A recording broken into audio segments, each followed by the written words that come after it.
नमस्कार दोस्तों।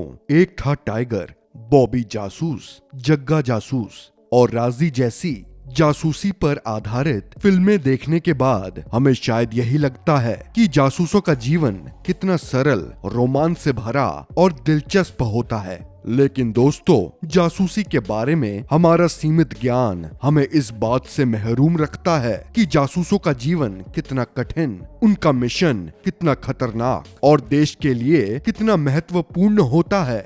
दोस्तों, जासूसी एक ऐसा पेशा है जिसमें इंसान को अपनी वास्तविक पहचान मिटाकर नई पहचान के साथ नई जगह पर सालों समय बिताना पड़ता है। और सिर्फ समय ही नहीं, बल्कि अपने देश के लिए दुश्मन देशों के खुफिया जानकारी एकत्रित करनी पड़ती है। इसके अलावा पकड़े जाने पर उसकी जान की जवाबदेही सिर्फ उसी की ही होती है, ना कि उसके देश की। इतना सब जानने के बाद आप यही सोच रहे होंगे कि आखिर पहचान मिटाकर नई पहचान बनाकर अपनी जान जोखिम में डालने का काम कौन करना चाहेगा। ऊपर से पकड़े जाने पर उसका खुद का देश भी उसे पहचानने से इनकार कर देता है। लेकिन दोस्तों, कुछ लोगों में देश प्रेम इतना अधिक होता है कि उन्हें इन सब बातों से कोई फर्क नहीं पड़ता और वो अपने देश के लिए अपना सब कुछ न्योछावर कर देते हैं और फिर इतना जटिल काम चुनकर अपने देश की सेवा में लग जाते हैं।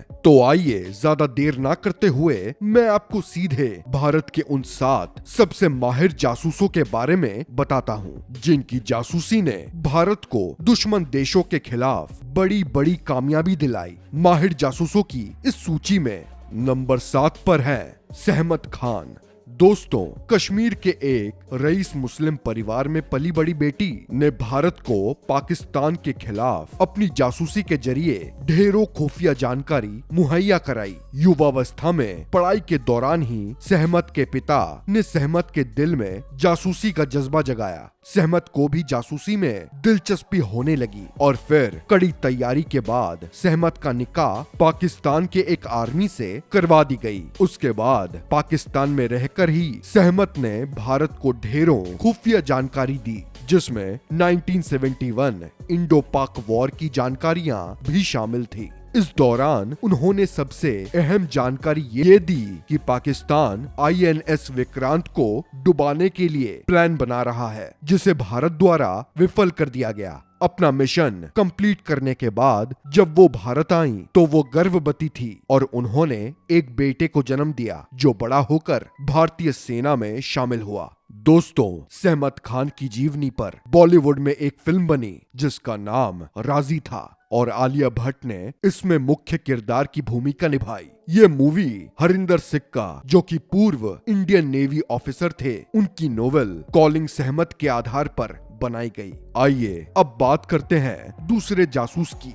दोस्तों, दूसरे नंबर पर है रविंद्र कौशिक। रविंद्र कौशिक अपना जीवन थिएटर आर्टिस्ट के रूप में अभिनय करते हुए बिता रहे थे। उसी दौरान कुछ रॉ एजेंट्स की नजर उन पर पड़ी और वे उनकी एक्टिंग से बहुत प्रभावित हुए और प्रभावित भी इतना कि उन्हें जासूस बनाने का ऑफर दे डाला। रविंद्र ने ऑफर को स्वीकार किया और फिर 2 सालों तक उनकी ट्रेनिंग चली। 1975 में उनका मिशन शुरू हुआ। नबी अहमद शाकिर बनकर पाकिस्तान में उनकी एंट्री हुई। पाकिस्तान में रहते हुए उन्होंने कराची यूनिवर्सिटी से LLB की पढ़ाई की और इस दौरान पाकिस्तानी लड़की अमानत से शादी भी की। पढ़ाई के बाद वे पाक आर्मी में शामिल हो गए और धीरे धीरे मेजर की रैंक तक पहुंच गए। इस दौरान वो बड़ी बड़ी खुफिया जानकारी भारत को देते रहे। लेकिन 1985 में एक दूसरे एजेंट की गलती के कारण उनका पर्दाफाश हो गया। पाक कोर्ट ने उन्हें उम्र कैद की सजा सुना दी और फिर 2001 में टीबी के संक्रमण से जेल में ही उनकी मृत्यु हो गई। भारतीय रॉ अधिकारियों द्वारा उन्हें ब्लैक टाइगर भी कहा जाता था। रविंद्र के परिवार ने बताया कि वर्ष 2012 में बनी बॉलीवुड फिल्म की शीर्षक लाइन एक था टाइगर भी रविंद्र के जीवन पर आधारित थी। अब बात करते हैं 5वें नंबर के जासूस की। दोस्तों, 5वें नंबर पर मोहनलाल भास्कर का नाम है। जिन्होंने अपने जासूसी के जरिए पाकिस्तानी न्यूक्लियर प्रोग्राम का पर्दाफाश किया था। उन्होंने जासूसी द्वारा अपने काम को अंजाम देने के लिए इस्लाम कबूल करके अपना नाम मोहम्मद असलम रख लिया था। उनका मिशन 1967 में शुरू हुआ और मिशन शुरू होते ही 1 साल के भीतर ही उन्होंने भारत पाक की सीमा को बहुत बार क्रॉस किया। भास्कर बड़ी बड़ी खुफिया जानकारी भारत को दे रहे थे, लेकिन अचानक उनके साथी अमरीक सिंह ने उन्हें धोखा दे दिया। दोस्तों, अमरीक सिंह एक दोहरा एजेंट था। वो भारत के साथ साथ पाकिस्तान के लिए भी जासूसी कर रहा था। अमरीक सिंह की गद्दारी की वजह से वो पकड़े गए, लेकिन 14 सालों तक उम्र कैद की सजा काटने के बाद भारत पाकिस्तान में हुए कैदी एक्सचेंज में भास्कर को रिहा कर दिया गया। माहिर जासूसों की सूची में चौथे नंबर पर एक ऐसी जासूस का नाम है जो देश की इंटेलिजेंस यूनिट का हिस्सा बनने वाली पहली महिला भी थी।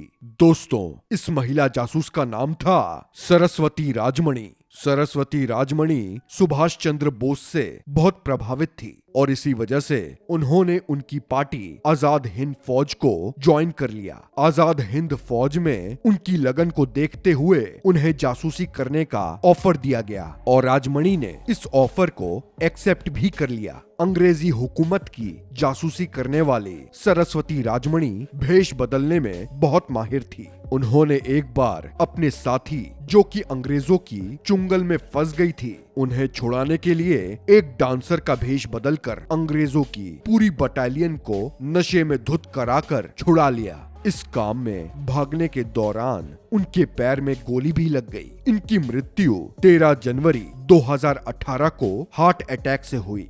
दोस्तों, नंबर 2 पर जिस जासूस का नाम है वो वर्तमान में नेशनल सिक्योरिटी एडवाइजर के पद पर कार्यरत है। जी हाँ, हम बात कर रहे हैं अजीत डोभाल की, जिन्हें उरी द सर्जिकल स्ट्राइक का मास्टरमाइंड भी कहा जाता है।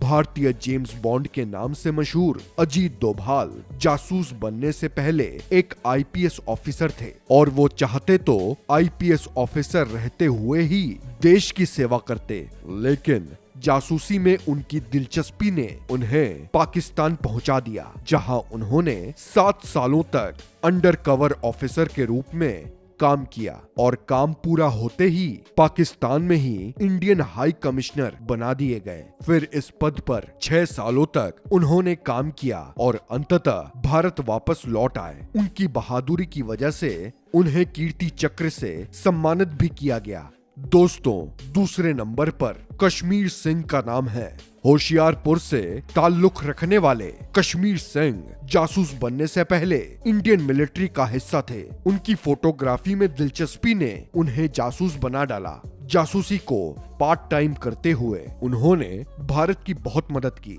बॉर्डर पर तैनात पाकिस्तानी सैनिकों की यूनिट संख्या का पता लगाना तथा पाकिस्तान के रणनीतिक जगहों की तस्वीरों को कलेक्ट करना था। 1969 में मोहम्मद इब्राहिम के नाम से उन्हें पाकिस्तान भी जाना पड़ा। 1971 इंडो पाक युद्ध के दौरान उनके द्वारा दी गई जानकारी भारत के बहुत काम आई और फिर एक अन्य रॉ एजेंट द्वारा उनका भेद खुल गया। पूरे 35 सालों तक जेल में 3rd डिग्री टॉर्चर झेलने के बाद 2008 में मानवीय आधारों पर उन्हें रिहा कर दिया गया। अब बात करते हैं पहले नंबर के जासूस की।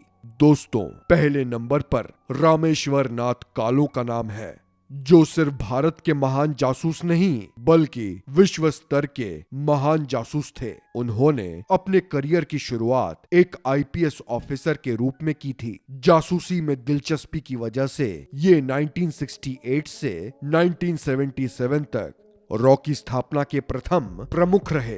भारत में रॉ जैसी बड़ी एजेंसी का सबसे बड़ा श्रेय इन्हें ही जाता है। ये इतने खुफिया जासूस थे कि इनकी जानकारी आज भी किसी के पास पूर्ण तौर पर नहीं है। 2002 में 83 की उम्र में उनका देहांत हो गया। तो दोस्तों ये थी हमारे द्वारा दी गई आपको भारत के 7 माहिर जासूसों की जानकारी। आपको हमारे द्वारा दी गई ये जानकारी कैसी लगी हमें कमेंट करके अवश्य बताएं। वीडियो पसंद आई हो तो लाइक करें और शेयर करें और हमारे इस चैनल को सब्सक्राइब करना ना भूलें। धन्यवाद।